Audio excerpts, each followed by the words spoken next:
A CPMI do INSS ganhou hoje um dos capítulos mais tensos e surpreendentes desde que começou a investigar o gigantesco esquema de fraudes contra aposentados e pensionistas no Brasil.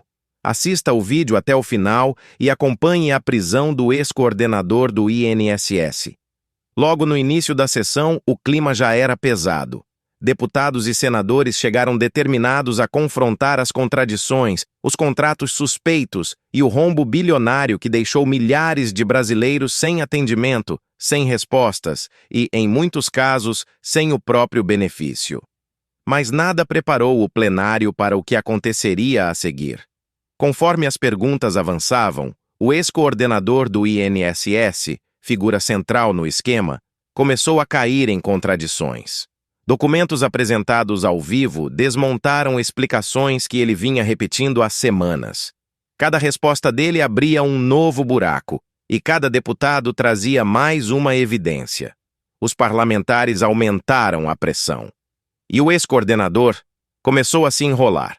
A CPMI então revelou contratos superfaturados, movimentações bancárias incompatíveis e uma série de autorizações assinadas por ele que liberaram pagamentos agora considerados irregulares. E é aí que você precisa assistir até o final. Acompanhe. Estava tudo ok.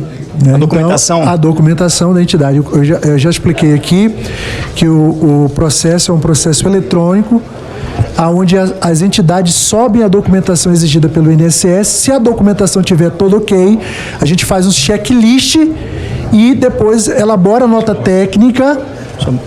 A área técnica elabora a nota técnica, essa nota técnica é aprovada pelo diretor de benefício, encaminhado para a Procuradoria do INSS, a Procuradoria dá ok e volta para o diretor de benefício celebrar o ACP. Perfeito. Então, senhor Jucimar, eu peço que o senhor pegue esse documento bem que está na frente do presidente, ele vai lhe passar. Faça a leitura em voz alta da parte que está destacada, sublinhada e com marca-texto, por favor. Em face do exposto, conforme já referido, entende-se que a entidade não atende completamente os requisitos legais e normativos, com o que opina-se pela inviabilidade de assinatura da CT ora analisado. Ressalte-se, no entanto, que como a presente manifestação é de cunho meramente opinativa, esta signatária analisará os demais requisitos da CT, caso a área técnica opte por prosseguir com o ajuste mesmo sem a entidade preencher os requisitos. Então, isso que você está lendo é o parecer da Procuradoria Federal. 1-0. Já é a primeira contradição que se percebe. Você afirma que não havia fundamentação jurídica contrária, que não foi alertado e mente. Falta com a verdade. Está aí a prova. Parecer da Procuradoria Federal dizendo que você não deveria, que o INSS não poderia realizar a CT com a Amar Brasil. Essa informação demonstra com clareza que das duas uma, ou há um despreparo técnico ou há, de fato, a má-fé para tirar dinheiro dos aposentados. A outra pergunta que eu faço: onde está o seu fundamento? Eu quero o documento, assim como eu lhe apresentei, que demonstra a contrariedade ao parecer da Procuradoria. Tem um despacho da área técnica. Cadê comprovando. O documento? Não está aqui comigo. Mas então não existe. Existe o documento. Onde está o documento? Existe o documento. Onde está o documento? Está no processo. Cadê o documento? Peça acesso ao processo. Não, você que tem que fazer a sua defesa. Eu não tenho, o seu advogado está do seu lado. Eu não sou seu advogado, peça a ele. Eu perdi todos os meus acessos. Se você não apresenta, você não tem fundamentação. Mas irei apresentar. Apresente. Existe o despacho. Porque existe o despacho. Senhor presidente, você vai ficar gritando comigo, rapaz? Você está falando com quem? Porque você está dizendo... me respeita, rapaz. Você responde quando eu pergunto. Você não vem levantar a voz para mim, não. O deputado está exagerando. Você não vem levantar a voz para mim, não. Fazer pergunta, você responde a pergunta. Você não vem querer apontar o dedo para mim. Não estou apontando o dedo. Essa sua mão está suja. Não estou apontando o dedo. Abaixa o tom de voz. Você não vem gritar aqui comigo, não, rapaz. Você não vem gritar comigo, não. Deputado, essa sua mão está suja de corrupção. Responda a minha pergunta. Senhor presidente, o deputado tem que ter decoro. O deputado está descontrolado. Ele tem que perguntar e o meu cliente responder. Faça a pergunta objetiva. Por favor, deputado. Aí, deputado Duarte, por gentileza, dê sequência. Engraçado que o advogado entende bem de penteado, mas não faz a defesa do seu cliente. Não apresenta um documento que comprova aquilo que ele alega como verdade. Excelência, então, por favor. Presidente, dando continuidade. Senhor presidente, eu como advogado exijo respeito, senhor presidente. Só um instantinho, senhor Cícero, por gentileza. Presidente, peço a composição do meu tempo, por gentileza. O senhor será será respeitado, por gentileza. Deputado Duarte, por Senhor favor. presidente, eu presto reposição do meu tempo, por gentileza. Não, vamos nos ater às perguntas, Perfeito, por gentileza. mas eu fui interrompido. Vou colocar mais 1 minuto, por favor. Segundo demonstração, você inocentou a Conafé. A sua apuração foi baseada em uma amostragem de mais de 1.000 folhas de pagamento de aposentados filiadas pela Conafé. Eu lhe pergunto, foi isso mesmo que você fez? Parecer favorável à Conafé, emitiu esse parecer inocentando a Conafé em 2022, mesmo com o inquérito da Polícia Federal? Mais uma vez, só repetindo, com relação de forma bem moderada, não estou desrespeitando Vossa Excelência, sei do seu papel constitucional, mas eu quero que o senhor entenda que eu também tenho direito de me defender. Estou perguntando de forma objetiva. Você deu parecer favorável a como já falei para o deputado da Conafé? Como já falei para o deputado relator, não foi somente eu que assinei a nota técnica. Nota técnica com base em análise de fichas feita por área técnica. Sim ou não? Você assinou o parecer favorável? Assinei juntamente com os servidores. Essa é a informação que eu preciso. Você assinou, você confirmou. E você confirmou que assinou mesmo durante o inquérito da Polícia Federal? Não, eu não tinha conhecimento desse inquérito. Não tinha? Eu não tinha conhecimento desse inquérito. Você não pode alegar a falta do conhecimento da lei ou do inquérito para a realização da... De lei, não inquérito. Não, você Vossa Excelência está equivocado. Antes equivocado do que cometendo uma ilegalidade como Vossa Excelência, como você. Então vamos lá. Você emitiu o parecer e o pior de tudo, aceitou como fundamento uma amostragem. Por qual razão você não fez a utilização da estrutura do INSS para emitir esse seu posicionamento e levou em consideração uma amostragem feita pela própria Conafé? Ou seja, você está investigando a Conafé, você pede à Conafé documentações que ela apresenta, claro que é favorável a ela. Por que você não fez uso da estrutura do INSS?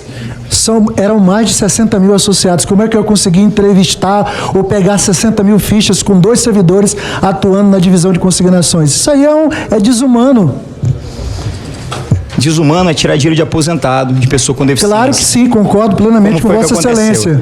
A pergunta que eu faço aqui agora é o seguinte: o senhor confirma que assinou uma nota técnica e ofício que permitiu o desbloqueio de mais de 34 mil benefícios? Já confirmei aqui que defendo a nota técnica. Os argumentos apresentados na nota técnica se basearam em normativos vigentes na época e no fato do recorte histórico do momento. Mais uma vez, eu questiono. E não há impeditivo jurídico para isso. Mais uma vez eu questiono.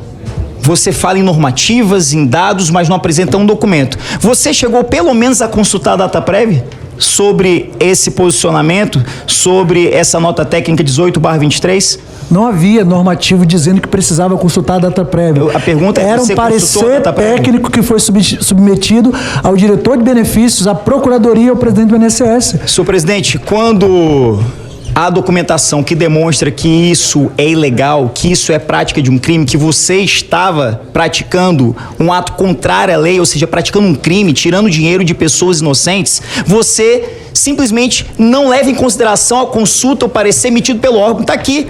A data prévia, ela emitiu um posicionamento comprovando que ela não tinha sequer condições, capacidade técnica para avaliar o serviço quando usado fora do ambiente operacional. Ou seja, a data prévia disse, não tem condição, mas mesmo assim você o fez. Sobre a visita da APEM, sobre a visita da APEM, eu pergunto, você responde. Você faz acusações, mas eu na verdade. Eu estou fazendo a pergunta e você não está apresentando uma prova. Você está querendo vir fazer discurso e aqui não é lugar, não. Você vai fazer discurso lá em outro local, mas não aqui. Na Papuda. O senhor esteve presencialmente na APEM, porque mesmo constatando a ausência de documentos obrigatórios, não suspendeu os descontos? Não havia ausência de documentos obrigatórios. O objetivo da visita era confirmar se havia funcionamento de uma entidade no endereço informado. Apenas isso, deputado. Havia. De acordo com a página 29 do inquérito da Polícia Federal, consta documentos que demonstram que não havia nenhum tipo de fundamentação para essa prática e ainda assim você fez. Você para um outro parlamentar, falou sobre a sua movimentação financeira. A sua movimentação financeira, de acordo com o COAF, ela não é compatível com sua renda. Eu não tive acesso aos autos. Você tem uma renda, mas você tem não tive acesso aos autos à sua e conta toda a bancária. minha renda está declarada no imposto de renda. Qual é o Todas as salário que você movimentações. recebe? Qual o valor do salário? Vossa Excelência, está no portal da transparência, Não, Vossa Excelência. o senhor pode se defender, o senhor está dizendo que o seu patrimônio é lícito, correto? Sim, é lícito. Então qual o problema em dizer quanto você ganha? Quando eu te pergunto, você não quer responder por quê? Por que temes? Para não se autoincriminar? Pergunta é clara e objetiva. Qual o seu salário? Todas as despesas Qual é que o eu seu tenho rendimento? são declarados, foram declarados. Perfeito. Você não vai falar, eu vou dizer. Com a quebra do seu sigilo bancário, você recebe um salário de R$14 mil. Mas tem aqui uma movimentação financeira superior a R$367 mil em menos de um ano. Como é que pode uma pessoa, me diga o milagre da multiplicação, como pode você receber um salário, ter rendimento de R$14 mil, com dados aqui, com fundamentos, quebra do seu sigilo bancário, que eu lhe perguntei, você não quis responder, e eu estou te dizendo, porque eu tenho acesso às informações, porque a CPMI nos permite isso.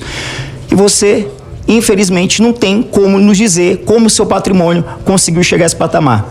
Será que esse valor é fruto de propina em razão da facilitação do compartilhamento de informações sigilosas do INSS para essas pessoas que cometeram crimes como idosos? Já que o senhor perguntou, não é propina e todas as minhas despesas foram declaradas à Receita Federal. Não escondi nada. Última pergunta, mas aqui escondeu, eu lhe perguntei se eu não quis responder. Não, eu não escondi. A última pergunta. Uma informação pública. O senhor comunicou à Polícia Federal, à CGU e ao Ministério da Previdência que essas entidades suspeitas estavam pedindo desbloqueios em massa? Não é a minha função. E outra coisa, não comunicou. Não havia... O senhor confirma que mesmo alertado pela Procuradoria, pela CGU, pela Dataprev, manteve e ampliou e atualizou, autorizando descontos que atingiram milhões de aposentados? Já expliquei, não foram milhões de aposentados, foi a nota técnica que foi assinada favorável, dizendo que era razoável que houvesse desbloqueio em favor da CONTAG. Apenas isso. Presidente, de acordo com essas informações, não há dúvida que estamos diante de mais um depoente que vem aqui para tentar atrasar a justiça. A justiça, ela pode demorar, mas ela não falha. Já foram mais de 2 dezenas de pessoas, procuradores federais, de políticos que estão atrás das grades por terem tirado dinheiro de pessoas inocentes. E eu tenho certeza, Jucimar, e lamento muito, pois eu tenho certeza que você vai responder por todos os atos que fez. Seja pelos atos com dolo, com intenção, como aqui resta comprovado, como também por atos que deveria ter praticado e não praticou no exercício da sua função. Nós não vamos aceitar que as pessoas sejam roubadas e fique por isso mesmo. Nós vamos garantir a devolução, como por fim aqui eu esclareço, senhor presidente. Pois não, para encerrar, Excelência. Foram mais de 198 mil pessoas que já receberam a devolução desses descontos, chegando a mais de 198 milhões de reais. Deputada Adriana Ventura. Obrigada, presidente. Quero cumprimentar o senhor. Senhores, silêncio, por favor. Silêncio, por favor. Obrigada, presidente. Quero cumprimentar Vossa Excelência e também o nosso relator, Alfredo Gaspar, e todos da mesa. Cumprimento o senhor Jucimar e o senhor Cícero, que estão aqui. Jucimar, você demorou para chegar aqui, né? Assim, você tentou muito não estar aqui, mas você está aqui hoje. E na minha visão, eu ouvi atentamente as suas explicações e para mim ainda você tem muita coisa para explicar. O seu nome aparece no centro desse escândalo da fraude dos aposentados, uma vez que você foi o coordenador geral de pagamentos e benefícios justamente no período abril de 23 e abril de 25, justamente no período que a fraude galopou e subiu vertiginosamente. Eu acho que é um período que esse país vai se envergonhar por décadas, apesar de ter muita coisa que estão fazendo para tentar abafar esse escândalo. Agora, o senhor é investigado pela Polícia Federal na operação sem desconto. Então, teve busca na tua casa, teve busca na sala do INSS, e isso só acontece quando tem forte indício. Então, eles não iam fazer tudo isso se não tivesse o indício. Agora, o episódio mais grave, já foi muito destacado aqui, aí eu vou começar as minhas perguntas, foi justamente o que envolve o desbloqueio ilegal em massa de benefícios para a CONTAG. Não é... Um momentinho só, vou te dar espaço, você vai ter tempo para falar. Então, o episódio mais grave envolve esse desbloqueio ilegal. E essa entidade, historicamente, todos sabem, é ligada ao PT, é ligada à CUT e é responsável, neste caso, e não sou eu que estou falando, o relatório da CGU, por 42% de todo o volume de desconto associativo. Então, isso já acende 1000 luzes alerta. Agora, algumas coisas chamam a atenção, então eu vou pontuar e depois eu vou te fazer pergunta. Primeiro, a primeira solicitação da CONTAG foi negada pelo próprio INSS. Isso é fato. Os argumentos eram técnicos, eram claros e apontavam os riscos de fraude e responsabilidades da autarquia. E 2 pareceres técnicos foram emitidos, como já foi falado aqui, para indeferir esse período. O primeiro foi do chefe de divisão da consignação de benefício, que foi em 22 de março de 2023. E o segundo foi de uma procuradora da Procuradoria-Geral do INSS, também no final de março de 23. Eu queria pedir para vocês pararem de falar, por favor. Obrigada. Então, a minha pergunta aqui, seu Jucimar, é muito específica. Em março de 2023, o senhor ocupava qual cargo no INSS? Eu acho que eu era chefe de divisão, porque eu só fui nomeado coordenador geral depois de abril, em abril. Então, você foi nomeado no dia 10 de abril. Então, em março de 23, o senhor ainda não estava como coordenador geral. Eu era chefe da divisão de consignações. Ok. Então, dias depois que a área técnica do INSS negou o pedido da CONTAG, você foi nomeado. Então, tem uma sequência de fatos. Agora, o ponto 2 que eu quero trazer aqui. No final de março de 23, quando a Procuradoria-Geral do INSS indeferiu o pedido da CONTAG, sabe quem ainda não estava respondendo pela Procuradoria? Seu relator? Neste mesmo período, final de março de 23. O senhor lembra quem era o procurador? Não lembro. Não era o Virgílio Filho. Ele também, o Virgílio também não estava lá em março de 23. Eu acho que era o doutor Bruno Bisinotto. Era o Bruno Bisinotto. Que ele era o interno. Mas o Virgílio foi nomeado dias depois também dessa negativa. Foi 14 de abril de 23. E agora o terceiro ponto que é bom chamar atenção. Quem era o presidente da INSS em março de 23? Eu acho que era o doutor Glauco André. Era o Glauco. Ainda não era Stefanuto, porque o Stefanuto foi nomeado depois também desta negativa. Mais precisamente em 11 de julho. Então, o que a gente percebe? A gangue formada, né? Galera, estamos falando de gangue.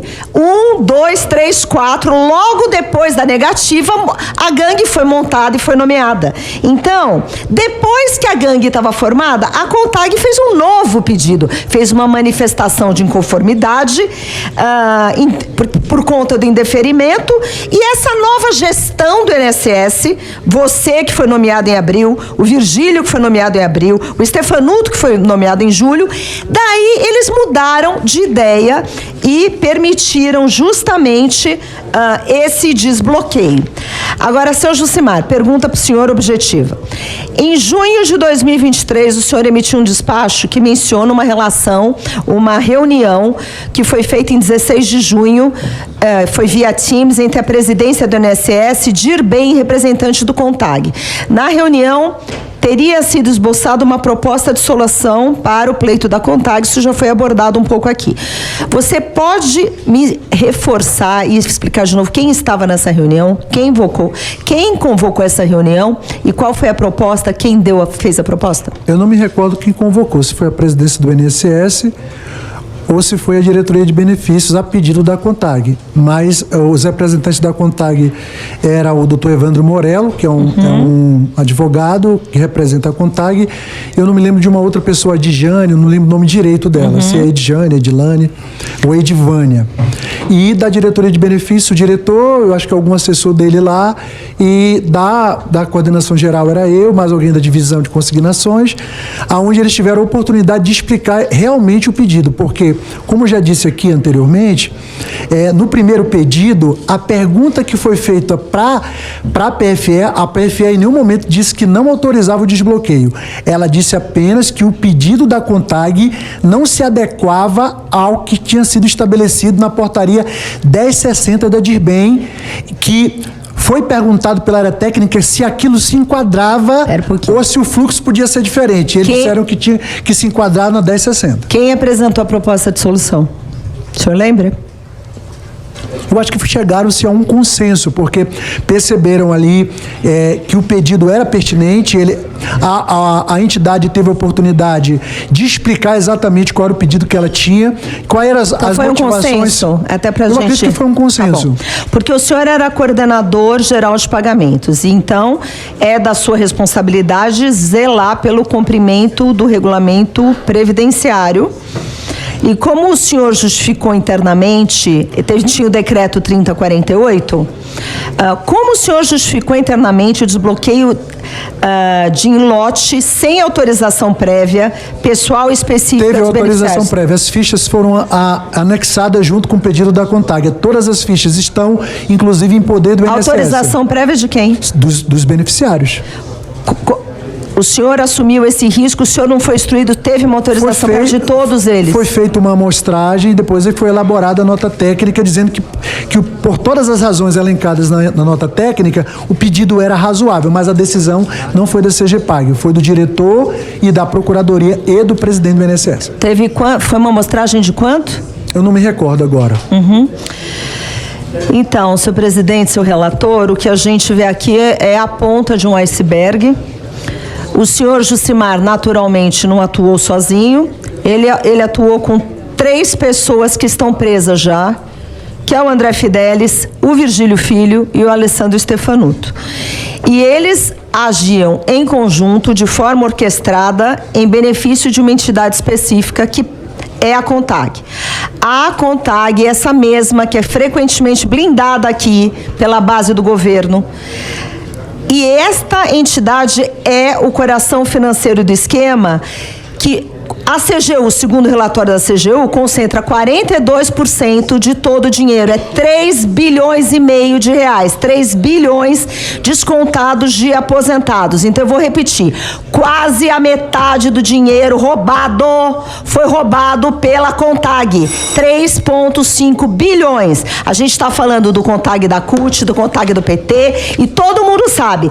É esta entidade que, segundo a Controladoria Geral da União, mais realizou descontos em massa, sem comprovação de anuência, deu declaração falsa sobre não parentesco de membro de relator, tentou fazer desconto de mensalidade de gente morta. É a entidade que mobiliza uma quadrilha para esses descontos. E o que fez o governo Lula? Não investigou a CONTAG. E o que fez o governo Lula? Além de mandar seus representantes aqui blindarem a CPMI, estendeu o tapete vermelho para a CONTAG. Porque depois da operação sem desconto, pasmem, a CONTAG ganhou mais espaço no Conselho de Segurança Alimentar, ganhou vaga no Conselho da Pessoa Idosa. Vocês estão ouvindo bem? CONTAG ganhou espaço no Conselho da Pessoa Idosa que foi roubada. E ganhou convite para representar o Brasil na COP30 com uma delegação de 1.000 pessoas. Então, este é o Brasil do PT. Para os amigos que roubam velhinho e aposentado, leniência. Agora, para os inimigos, independente de qualquer coisa, perseguição. Seu Jucimar, eu espero que tudo se esclareça, porque aparentemente você está no meio deste bolo e dessa lama. Obrigada. Não, excelência. Deputado Marcel Van Hatten. Boa noite, presidente relator. Seu Jucimar, boa noite. O senhor foi chamado há algum tempo para vir aqui, mas entregou um atestado médico. O Senado tem uma junta médica, chamou uma reunião online e o senhor não compareceu. Por 2 vezes. Por que motivo? Não recebi o convite dessa reunião online. Não é possível. Não recebi. Não é possível. Não recebi. Não é possível, Jucimar. O senhor está aqui chamado... Confere isso, senhor presidente. A comissão não tem aviso de recebimento nesse caso? É importante esclarecer. Pô. Tem os avisos todos, excelência. Inclusive da junta médica, que ele deveria comparecer. Eu recebi o parecer da junta médica, mas não fui convidado para nenhuma reunião online. Não, então vamos providenciar a convocação dele. Vamos providenciar a convocação dele aqui. Pode seguir, excelência. Assim que tiver em minhas mãos, eu apresento aqui. Tá bom. E o senhor está aqui por condução coercitiva. O senhor é o único depoente que teve de ser buscado, aliás, lá no Amazonas, para vir aqui. Por que o senhor não veio espontaneamente? Já que, inclusive, o senhor me parece, pelo menos transparece isso, se é sincero ou não, querer colaborar com as investigações, porque está respondendo. Primeiro porque realmente eu estava e estou em tratamento médico com atestado até o dia 12 de dezembro, como eu já falei aqui. Presidente, eu tô achando estranho. Apresentei o atestado no dia 12, salvo engano, de novembro. E a minha convocação era para dia 17. Mas o senhor me parece muito bem, assim, para quem está com atestado e não... Mas você está vendo meu rosto vermelho? Não, mas está respondendo, está participando. Quem quer buscar justiça, eu viria aqui, se eu sou inocente, num caso tão grave, eu podia estar numa maca que eu vim aqui ajudar a esclarecer. Mas assim... doenças mentais, só psiquiatra que realmente pode dizer o que pode e o que não pode. Bom, mas o fato é que o senhor aqui está por condução coercitiva e o fato também de ter sido chamado uma junta médica, se o senhor não atender, acaba fazendo com que haja uma suspeição. Aliás, eu lhe pergunto, senhor Jucimar, por que o senhor está aqui? Qual é o motivo do seu depoimento? Como o senhor resumiria a sua presença aqui?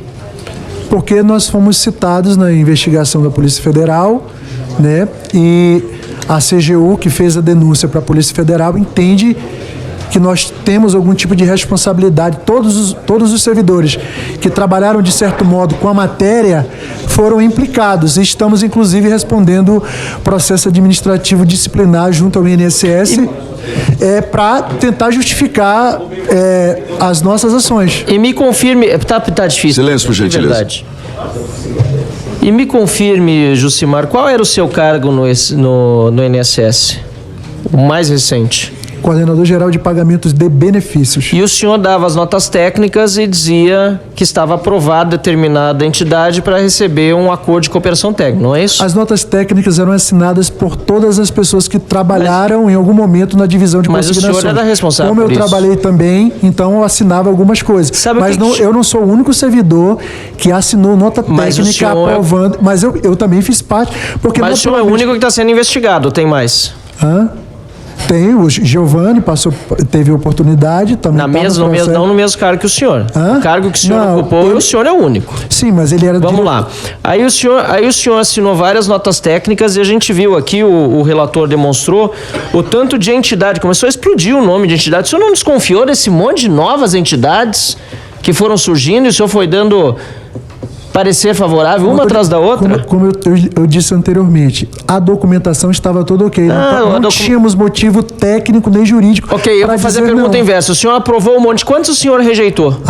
Muito mais. ACTs? O triplo, o dobro ou o triplo. É de quem? Que foram indeferidos. Eu não lembro agora, mas várias entidades. Foram indeferidas. Nós indeferimos bastante. Quer dizer que a roubalheira podia ser muito maior. Conclui com sua fala que poderia ter, mas não, é uma pergunta. A polícia está investigando se houve roubalheira. Eu não tenho elemento técnico para dizer que as entidades roubaram, porque para nós elas apresentavam.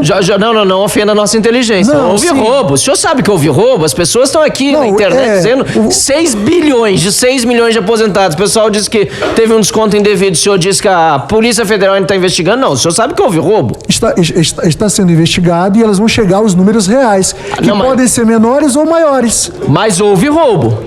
Pelo que a polícia está dizendo, sim. Não, pelo amor de Deus. Houve roubo ou não houve roubo? Porque não era a minha competência dizer que era ou não era. Mas não estou dizendo se era a sua competência, não é? Se a pergunta é se eu acho ou não... Não perguntei se acho, eu perguntei se houve ou não houve. Porque é o seguinte, Jucimar, esse roubo que aconteceu não podia ter acontecido ou não teria acontecido se não fossem as suas assinaturas nas notas técnicas, porque se tivesse sido barrado, não teria acontecido esse roubo. Mais uma vez, não assinava acordo de cooperação técnica, não, o senhor nem pagava entidades. Não, mas o senhor assinava notas técnicas que diziam que a documentação estava... O senhor dizia que era razoável. Tudo é razoável para o senhor, inclusive. Disse várias vezes que era razoável e eu fico realmente apavorado de ver que dentro do INSS tinha alguém com... tamanha incompetência para analisar os documentos. Então Vossa Excelência pressupõe que todos os funcionários que passaram por lá e assinaram as ACTs são todos incompetentes. Não estou dizendo isso. Pressupõe dessa forma. Não. Ou incompetente ou é ladrão, o senhor escolhe. Essa é a sua opinião, né? Não! Ou o cara é incompetente porque deixou passar um negócio que levou ao rombo, ou o cara ajudou a roubar, pelo amor de Deus. Não é o senhor que decide isso, vai ser a Procuradoria. Não é o objetivo, Jucimar. O aposentado foi roubado. O brasileiro aposentado foi roubado. Eu não estou dizendo que isso não aconteceu. Eu estou querendo dizer que quem vai determinar se eu fui incompetente ou que eu participei de forma irregular da assinatura dos ACTs, quando terminar o processo administrativo que eu estou respondendo, será dada a palavra final. Ótimo. Eu defendo... Ótimo. Então o senhor acabou de confirmar que ou o senhor vai ser declarado incompetente ou o senhor vai ser declarado ladrão. Ou você é inocente. Não, o senhor não tem essa opção. Agora o senhor vem com essa opção. Não deboche da cara dos aposentados. Não dê essa risada claro aqui, que por não. favor. Não, eu só estou dizendo... Não dê essa risada aqui, porque o aposentado que está assistindo não merece isso, Jucimar. Claro que não. Não estou zombando de ninguém, nem do senhor. Por favor. É porque o senhor me colocou numa situação em que eu tinha que decidir um ou outro. Mas você sabe que todo processo ele pode finalizar inocentando a pessoa processada. Não, a gente sabe que tem processos que descondenam pessoas que roubaram nesse país. Agora, quando tem um roubo tão evidente, ou ajudou a roubar, ou foi incompetente na hora de dar assinatura, como o relator demonstrou muito bem. E o senhor não sabia do número de reclamações que estavam crescendo? Era Reclame Aqui, tudo público. Procon, o INSS tudo público. O INSS não se baseia em reclamações do Reclame Aqui, porque é uma empresa privada. O INSS se baseia em reclamações das plataformas oficiais. Eu estou lendo o seu currículo. O senhor é graduado em Direito, está fazendo uma especialização em Gestão Corporativa e Compliance na Faculdade Senac em Brasília. Não tem o mínimo de bom senso para alguém que está fazendo uma especialização em Compliance para... O senhor trabalha com o INSS, chegava até o senhor que tinha gente no Reclame Aqui, no Procon, dizendo que estava sendo roubado. Não chegava o senhor que dava assinatura dos ACTs enquanto as pessoas estavam sendo roubadas. As informações do Reclame Aqui não iam para o INSS, é importante. As reclamações do Procon que chegavam, nós apurávamos e as entidades enviavam as fichas. Olha só, Jucimar, vou te dizer, enquanto a gente está falando aqui, está averiguando o roubo que aconteceu, tá? Eu tenho convicção que, lamentavelmente, continua a bandalheira no INSS. Saiu uma matéria hoje, presidente, dizendo que a empresa contratada para telemarketing do INSS acompanhou a licitação de dentro do Ministério. Isso em junho de 2023. Quem esteve em junho de 2023, ou senhor aposentado, senhora aposentada, que liga no 135, que é a empresa que opera o 135, uma empresa pernambucana chamada Provider. Foi contratada pelo INSS, senhor presidente, por 117 milhões e 700 mil reais.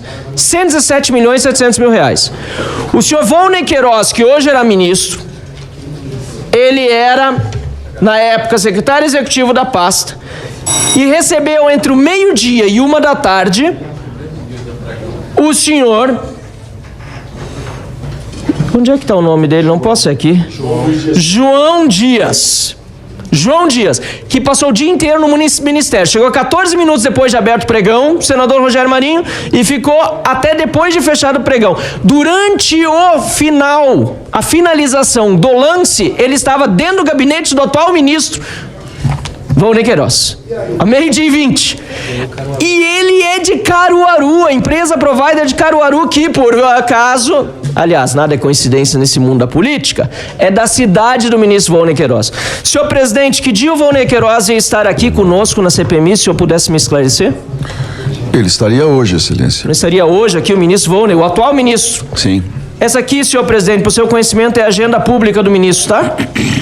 Parece que ele lhe disse que ele estaria em viagem. Havia a previsão de uma viagem, excelência. Olha a agenda pública dele vazia hoje. Senhor presidente, o ministro Volney Queiroz precisa ser convocado, porque o convite não resolve. Ele está debochando de Vossa Excelência, de cada um dos membros dessa comissão, quando ele marca o dia de vir aqui, não aparece, agenda vazia, e no mesmo dia sai essa notícia de que no seu gabinete secretário executivo estava o cidadão de Caruaru, sua cidade, sua base eleitoral, que recebeu um contrato de quase 120 milhões de reais do INSS. Isso é gravíssimo, senhor presidente, e peço que seja convocado o ministro Volney Queiroz, ministro do governo Lula. Muito obrigado, senhor presidente. Deputado Evair de Mello, com a palavra. Senhor presidente, senhor relator, essa CPMI é uma boa oportunidade para a gente escancarar as mazelas desse governo, não só com a conivência com a roubalheira, que claramente foi estourada, vamos dizer assim, a partir de 2023, como para poder mostrar que isso faz parte de um todo, que a mazela não está só na roubalheira, está na irresponsabilidade, está nas pedaladas. Se nós minimamente tivéssemos os órgãos de controles atuando seriamente, TCU, STF, estivesse cuidando de coisa séria, possivelmente esse governo já estaria afastado e retornado à prisão por corrupção. Governo adia 8 bi da reforma e cria dívida para o próximo presidente. Eles simplesmente alteraram o relatório e o governo adiou a compensação da reforma tributária. A medida é vista como um calote por especialistas.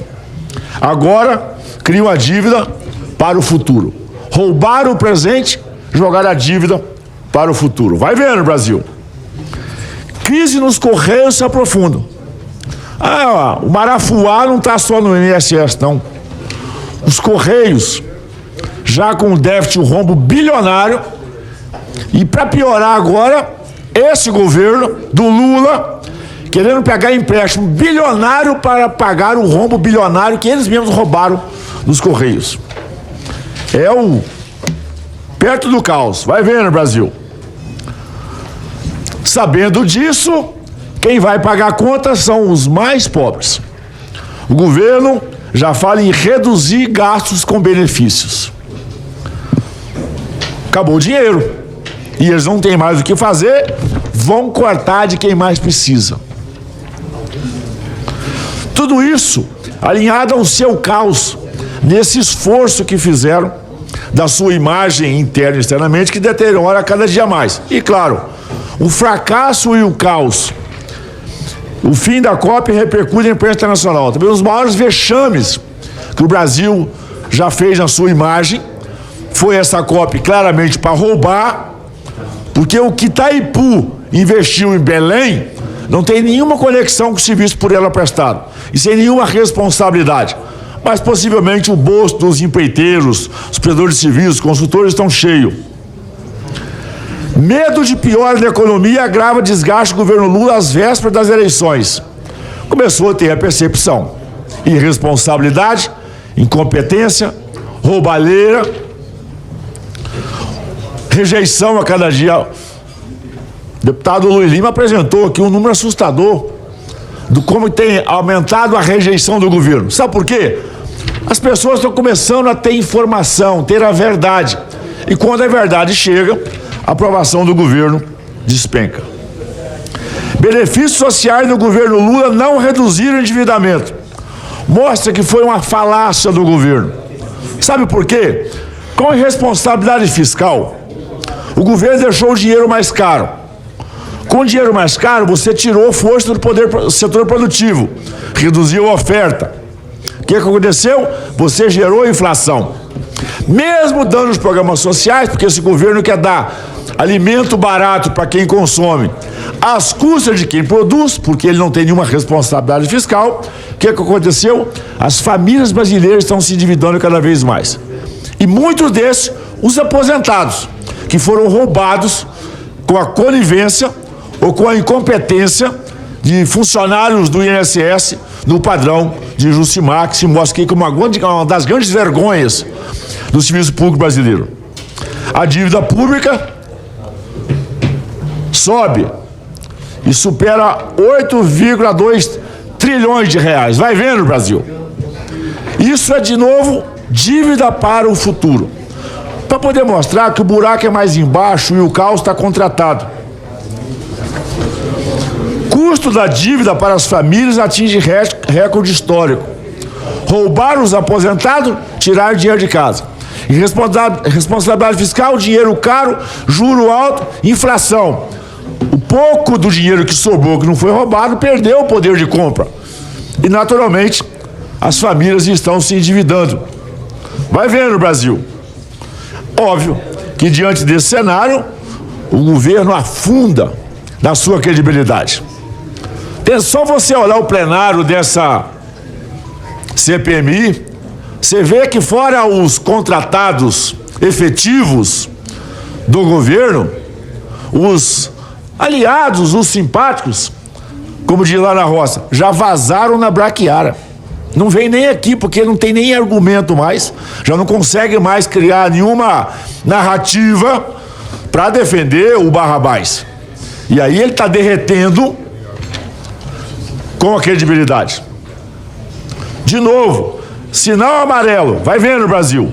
Alto endividamento das famílias brasileiras coloca em risco até a sua reeleição. Portanto, por isso que o governo já está colocando as barbas de molho, porque sabe que o brasileiro, se mais humilde, mais simples, mesmo aquele que o Lula falou que só vota nele porque ganha menos de 5 mil reais, já começa a perceber que é melhor ter um presidente austero, correto, sincero, que fala a verdade, do que ter na presidência da República um falastrão do padrão do Barrabás. Por isso que o MPF arquiva caso e confirma, não há provas de corrupção no governo Bolsonaro. Quem está dizendo é o Ministério Público Federal. Não é um deputado que trabalhou na liderança do Bolsonaro, que hoje é oposição, com muita honra a esse governo do caos.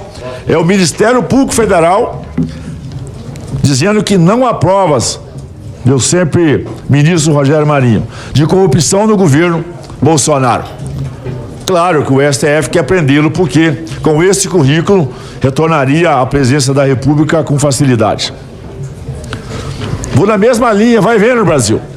Porque o caos não está só na roubalheira das contas do INSS, está na família do brasileiro.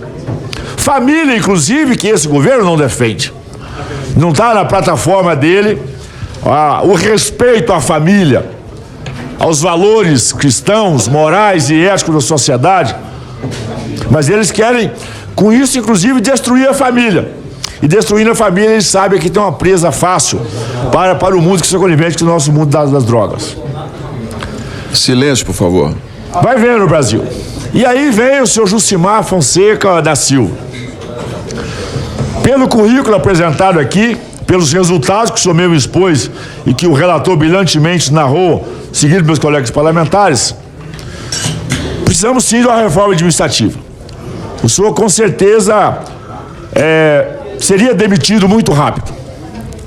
Porque a razão de existir do cargo que o senhor veio ocupar era justamente para ter coragem de bloquear, de avisar, até por ser de carreira, de alertar. Agora, o senhor sai de Manacapuru, possivelmente de barco, acredito eu, pegando o Rio Manaus, indo até Manaus, pegando um avião, vindo até Brasília, para ser o homem do Brasil, da segurança do INSS, e o senhor deixa passar tudo pelos raios do senhor.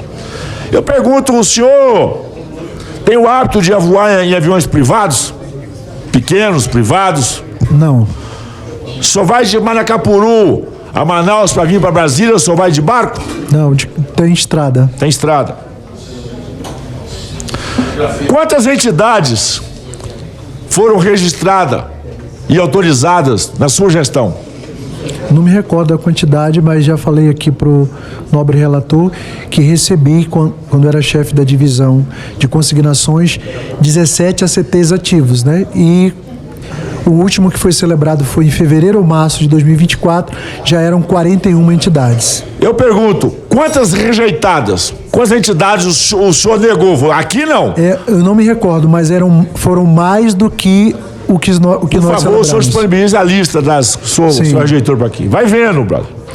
E o senhor foi o homem que liberou a CONTAG, a maior quadrilha do Brasil que rouba os aposentados rurais, os homens e mulheres calejados no campo, que enfrentam o sol, o calor, a umidade, a temperatura e a radiação para produzir alimento, e o senhor autorizou que eles fossem roubados. Essa história da CONTAG mancha a sua história. Vai vendo, Brasil. O senhor teve que vir ser conduzido coercitivamente. Isso manchou o seu currículo. O senhor, como funcionário de carreira, concursado, efetivo, deveria ter batido na porta e se apresentado. E não claramente, com todo o respeito, mas não tem aparência disso, o senhor tentou fugir. Tentou fugir porque faz parte de um governo. Empresa contratada em telemarketing, INSS acompanhou a licitação de dentro do Ministério. Isso daqui é motivo para afastamento imediato do ministro, prisão do ministro e responsabilidade. Já encerrando, senhor presidente. Então o governo entra em campo para quê? Para barrar convocação do Jorge Messias. Porque sabe que ele é o grande coordenador da conivência da roubalheira que foi feita no INSS. Vai ver, Brasil? Apenas para informar aos parlamentares, a pedido do deputado Marcel Van Hatten, senhor Jucimar, eu pergunto ao senhor o seguinte: o jucimarfonte@hotmail.com é seu e-mail? É meu e-mail. gexman@inss.gov.br. É a gerência executiva de Manaus. É do senhor também? Não é meu, mas é da gerência executiva do Amazonas, a qual estou subordinado. APS 031140@inss.gov.br. É a APS que eu trabalhava em Manacapuru. Bem, o senhor foi notificado por esse seu e-mail, jucimarfonte@hotmail.com, dia 13/11, dia 14/11 também por WhatsApp. 14/11 é a perícia. A perícia, todo sobre a perícia. Dia 13/11, mesma coisa. E a mensagem foi entregue, tá aqui, ó. No seu e-mail. Jucimar Fonte, tá aqui.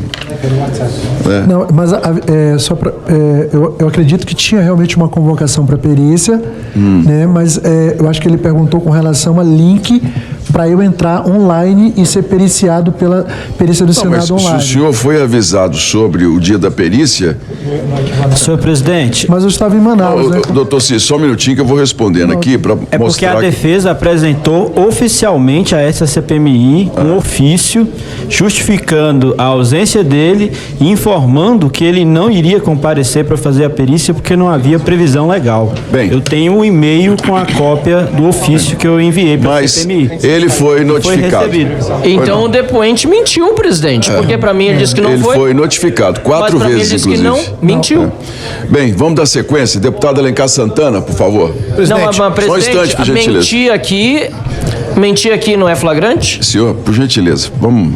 Deputado Alencar Santana. Presidente, queria fazer pela ordem, rapidamente, só um esclarecimento.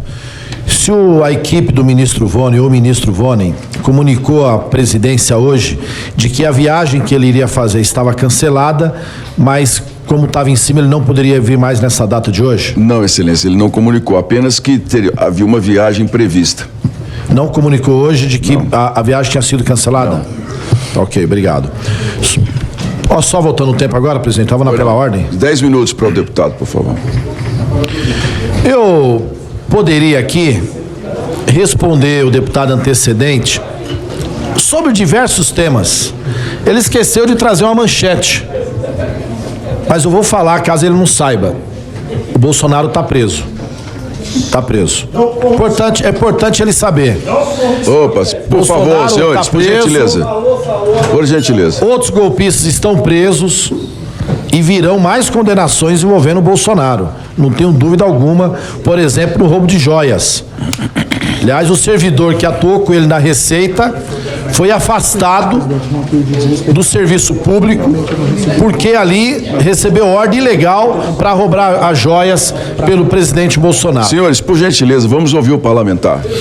Mas eu poderia aqui trazer notícias várias positivas do governo.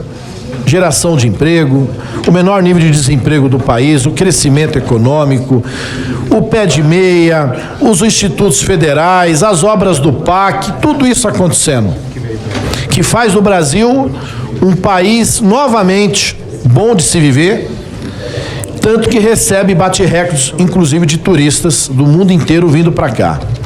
Mas essa turma vive no mundo da fantasia e gosta de contar mentira. Mas agora eu vou falar as verdades. Mas antes perguntando para o Jucimar. Jucimar, quando você é nomeado aqui em Brasília no INSS? Eu não me lembro exatamente a data, mas acho que é setembro, outubro, novembro de 2021. Desculpa, qual ano mesmo? 2021. Quem era o presidente da República? Era Jair Bolsonaro.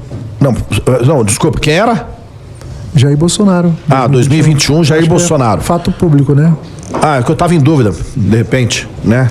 Então, o senhor foi nomeado no dia 1º de outubro de 2021. Ok.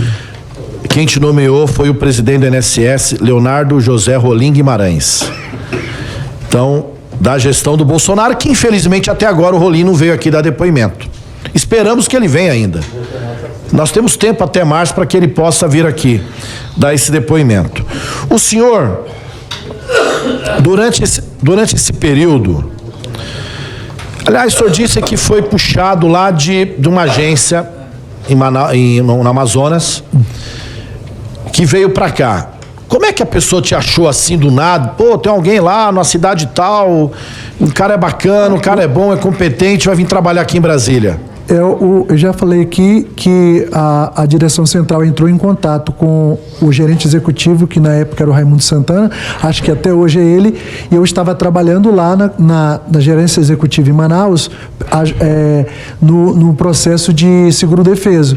E aí estava trabalhando com os ACTs, com as entidades associativas. E aí me indicou, o gerente executivo disse, vocês estão... Por acaso o senhor conhecia a época o André Fidelis? Trabalhou com ele lá na região norte? Eu conheci ele aqui em Brasília. Tá, ok. O senhor assinou pareceres na época do governo Bolsonaro que por acaso beneficiou a Conafer? Em 2023, já foi dito aqui pelo nobre relator, né, que teve um parecer que opinava pela continuidade do ACT da entidade Conafer, com base numa amostragem feita pela área técnica, né, mas que esse parecer técnico foi chancelado pelo diretor de benefício e, portanto, pelo presidente do INSS. E o parecer assinado em 2022? 2022. Só para corrigir nas datas, 2022. 2022. A época também o presidente era o Bolsonaro. Qual mês? Fato público, né? Era o Bolsonaro. O senhor lembra o mês? Quer falar o mês também? Não lembro o mês. Mas foi assinado em 2022, permitindo que a Conafer voltasse a atuar. Na verdade, ela já estava ativa, como já foi dito. Foi em 2021 que ela voltou ativa, em 2022. Ali o processo era para ver se continuava com a CT ou não. Nós fizemos uma amostragem. Aí você permitiu que ela continuasse? Não é que eu tenha permitido, que a decisão não era minha, mas o parecer técnico assinado por mim, pelo servidor Renan e pela doutora Rafaela... O Renan foi convocado. Convocado. Ele foi convocado a dar esse parecer junto contigo. Por que ele foi convocado? Não, ele não foi convocado para dar o parecer. Ele era colaborador da divisão de consignações. E quem o convidou?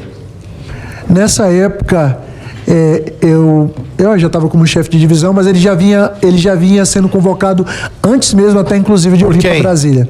Eu acho que pela Ingrid. Não tenho certeza. Tudo isso 2021, 2022? Sim. Perfeito. O senhor também assinou o parecer da Mar Brasil? Sim, já foi questionado aqui pelo deputado Duarte Júnior, né? Que havia ali um parecer parcialmente desfavorável, mas que o próprio parecer no final dizia que dependia do que a área técnica ia analisar. E foi feito um despacho posterior, demonstrando que havia um cumprimento ali pela entidade da documentação, né?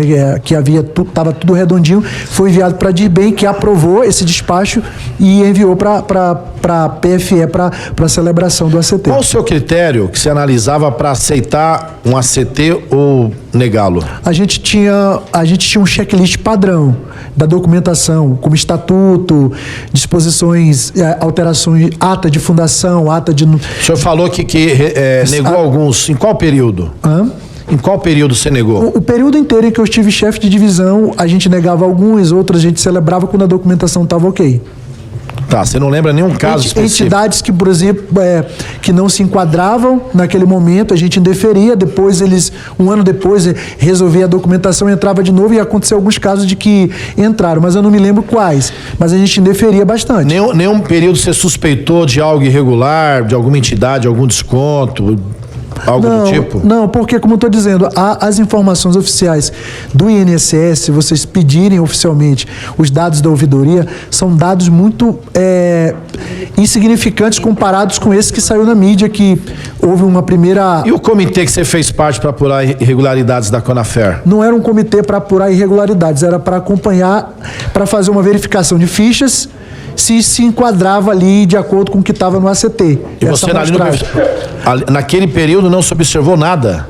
Não, as fichas que foram apresentadas tem um relatório... Que ano que foi isso aí? Foi 2022. Tem um relatório apontando o que foi apresentado nas fichas... Isso não era só você que participava disso? Não sou eu. Então houve falha nessa análise nesse período, já que a Conafer se descobriu após que estava roubando os aposentados? Se descobriu agora, né? Sim, então, se descobriu após. 3 anos então depois. Houve falhas nesse período de análise por esse comitê? Eu não sei dizer que houve falha, porque naquele momento parecia ser o correto a se fazer. Porque depois que a coisa já passou... Quantas pessoas participavam desse comitê?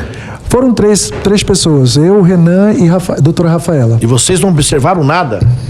Na documentação apresentada, não. O que me estranha, assim, o que... Eu acho que tinha ali uma certa incongruência de mais um percentual baixíssimo que não era suficiente para rescindir o ACT. É importante aqui a gente falar com quem está nos acompanhando, essa comissão, e são milhares de brasileiros e brasileiras que acompanham toda a reunião, para vocês verem claramente, é importante ter o retrato da história. O senhor Jucimar aqui está se justificando de todos os atos que ele praticou.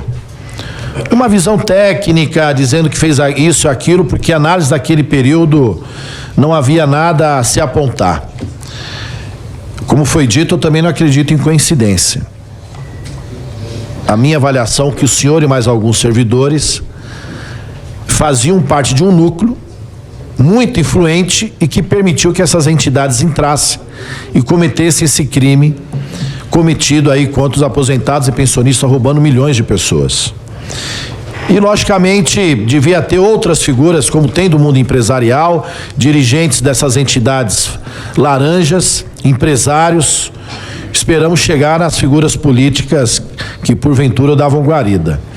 Agora, o senhor mesmo repetiu, está aqui o documento.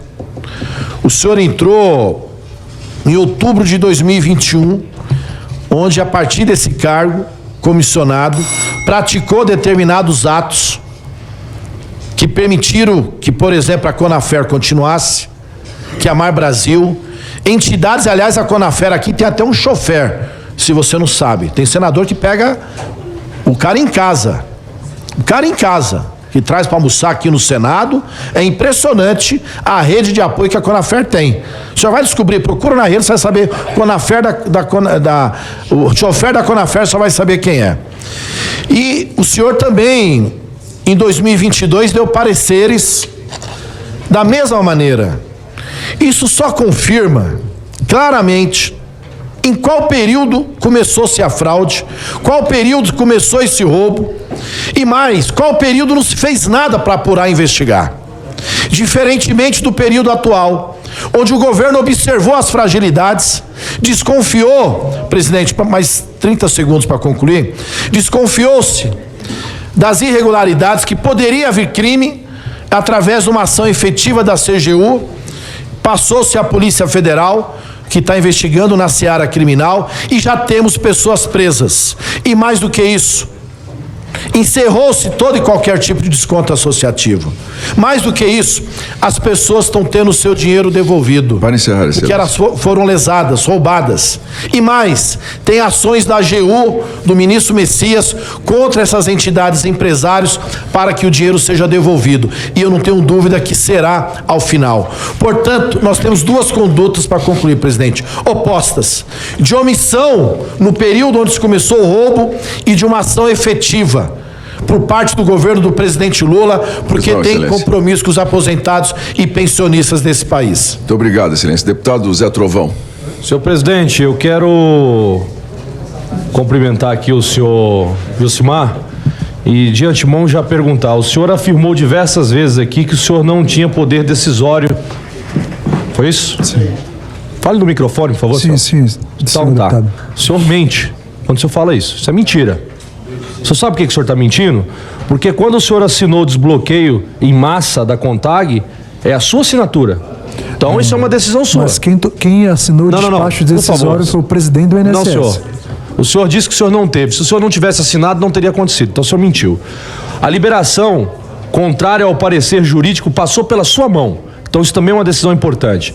A derrubada do alerta técnico que veio da sua coordenação também passou na sua mão. Isso é responsabilidade sua. A manutenção do sistema, mesmo com denúncias de assegurados, foi sua orientação. A continuidade do desconto, mesmo com indícios claros de fraude, foi ato seu. E a frase escrita pelo senhor, as reclamações dos beneficiários não trazem risco grave, é a prova mais clara de que o senhor sabia do problema. Então, assim, vamos colocar panos limpos aqui. Primeira pergunta que eu vou lhe fazer com clareza: quais são os políticos, deputados estaduais e federais que o senhor tem aliança lá no seu estado quando o senhor foi vereador?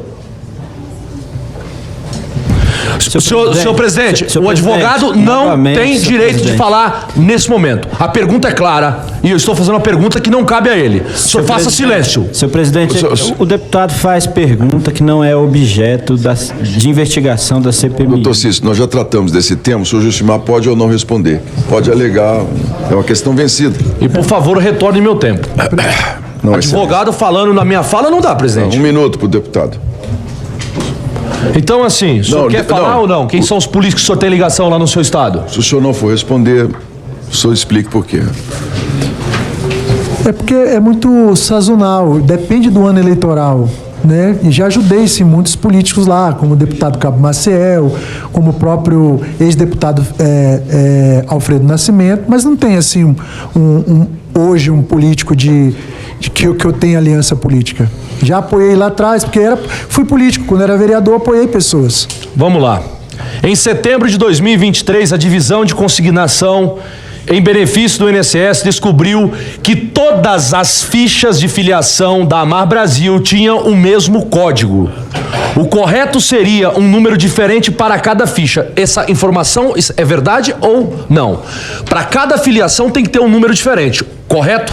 Exato. Então, a Amar Brasil não tinha isso, todos os números eram iguais, ok? Vamos lá.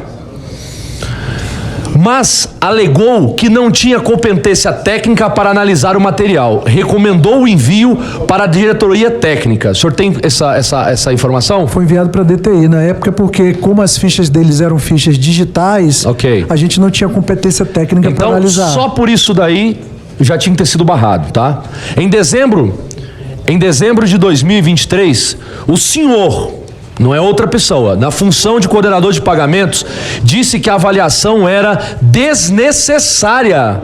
Olha que absurdo o que o senhor fala. A avaliação é desnecessária, visto que interessava ao INSS nesse processo era a simples existência das fichas de filiação. Quer dizer, não importa se é falso, não importa se as fichas elas são verdadeiras, se elas são falsas, se foram construídas ou se foram realmente adquiridas por pessoas que queriam fazer parte. O senhor usou essas palavras, dizendo que isso era desnecessário.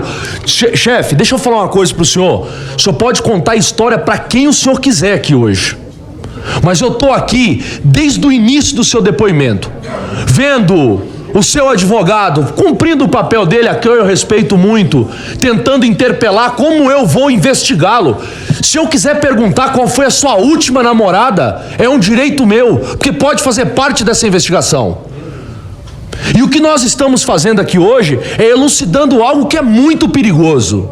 E eu não estou dizendo que o senhor é bandido, porque se o senhor fosse um bandido de carreira, o senhor estaria andando de Porsche, de Ferrari, como muitos dos vagabundos que passaram aqui andam.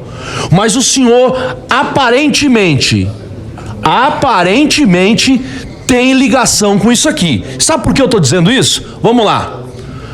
Segundo a Polícia Federal, documentos internos do INSS citam que foi esboçada uma solução pelo presidente do INSS para o pedido da CONTAG em reunião realizada em junho de 2023 entre representantes da CONTAG e Stefanucci. O senhor tem ciência dessa reunião? Isso já foi mencionado aqui. Ok, claro que foi.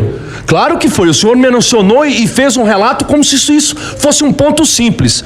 O senhor pode atestar haver pressão de Alessandro Stefanucci, atualmente preso, para promover esses descontos em massa? Não posso atestar. O senhor não pode atestar? Não posso. Entendi. Interessante o senhor não poder atestar, o senhor sabe dessa reunião, o senhor participou da reunião, o senhor ouviu tudo que foi falado nessa reunião e simplesmente há indícios ou a gente está dizendo que a Polícia Federal não serve para porcaria nenhuma nesse Brasil. Mas há indício da Polícia Federal que Stefanuto forçou. Ele forçou isso. Se ele fosse inocente, não estava preso. O senhor estava lá. O senhor está faltando com a verdade para nós aqui, chefe. O senhor me desculpa. Não, quando eu perguntar, o senhor responde. Eu só tenho 10 minutos. Depois, se o senhor quiser falar, quando eu terminar, o senhor pode falar por meia hora, eu vou ficar lhe ouvindo. Agora, o que eu estou trazendo para o senhor aqui agora, não é falsas acusações. Eu estou trazendo fatos de quando o senhor participou. Pelo amor de Deus, joga limpo com essa CPMI, porque milhares de pessoas que foram roubadas poderiam fazer parte do seio da sua família. Só poderia ter tido uma mãe, um pai, um avô, um bisavô roubado. Não faça isso com essa CPMI. Não venha aqui dizer para nós que o senhor não tem conhecimento. O senhor participou do núcleo das informações, das reuniões. Esse cara que foi preso aqui debochou da cara de todo mundo. Olha, senhor presidente, é claro e notório que esse senhor que está aqui pode não ser o criminoso que se enriqueceu do dinheiro, mas foi usado como massa de manobra e talvez até por ligações políticas, e é por isso que é importante saber quem são os políticos que ele tem ligação, de que esse cara ajudou. Talvez por simples complácio, ou por talvez querer, ou por ser obrigado. Porque é muito estranho uma pessoa ser escolhida lá no Amazonas. Uma pessoa foi escolhida lá no Amazonas. Alguém ligou daqui. Não tinha ninguém em Brasília competente para assumir o cargo dele. Pelo amor de Deus. Mas, para mim, eu estou satisfeito. Mas calma lá, senhor presidente, eu vou falar. Que agora eu quero responder. Vossa Excelência, eu quero responder a esquerda aqui que tripudiou. Vamos lá. Eu vou mostrar o mesmo papel. Tá escrito aqui, ó. MPF arquiva caso e confirma não há provas de corrupção do governo Bolsonaro. Agora vamos lá. Golpe de Estado é a boca de quem fala. Vamos lá, o povo que defende bandido, os amiguinhos de ladrão aí. Mensalão, 101 milhões. Petrolão, 6 bilhões. Vamos lá. BNDES, 4 bilhões. Não vou falar todos não, mas vamos. A somatória do governo de vocês, dos 16 anos de desgraça do PT, foram 190 bilhões de desvio, de roubo. Encerramos essa sessão, senhoras e senhores, com a certeza de que não estamos aqui por manchetes. Estamos aqui pela dignidade do povo que construiu esse país. Estamos aqui por justiça. Estamos aqui pela verdade. Porque quando o Estado falha como aposentado, não falha só com uma pessoa, falha com a história inteira de um país que nunca desistiu. E ao final, quando o relatório for lido, eu quero que o Brasil olhe para esta CPMI e diga: aqui a verdade venceu, aqui ninguém passou impune, aqui os aposentados não ficaram sozinhos. É o que eu espero que possamos escrever numa história que o Brasil merece. Senhor Jucimar, obrigado, senhores, por ter dito aqui que o senhor não foi convocado corretamente e por não ter dado as datas corretas que o promotor lhe perguntou sobre a sentença. O senhor está preso por calar a verdade. Determina a Secretaria-Geral da Polícia que conduz o senhor Jucimar para que o flagrante seja lavado. A sessão está encerrada, senhores.